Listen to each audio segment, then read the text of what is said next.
কুকুরকে দেখে পাথর মারছেন বা লাঠি দিয়ে পেটাচ্ছেন, তাহলে জেলে যেতে হতে পারে, তাই সাবধান। কুকুরকে পিটিয়ে মারার জন্য জেলে যেতে হলো রানাঘাট থানার পায়রাডাঙ্গার ঘাটিগাছা এলাকার বাসিন্দা শ্যামল ঘোষকে।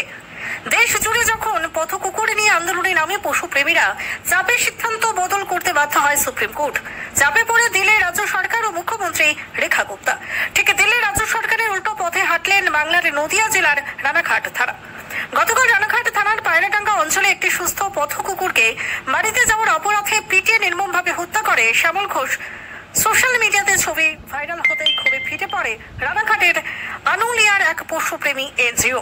তারা রানাঘাট থানায় অভিযোগ করার সাথে সাথেই রানাঘাট থানার মানবিক আইসি তন্ময় ভট্টাচার্য দ্রুত পদক্ষেপ গ্রহণ করেন এবং গ্রেফতার করা হয় শ্যামল ঘোষকে। আজ তাকে রানাঘাট আদালতে পাঠানো হয়।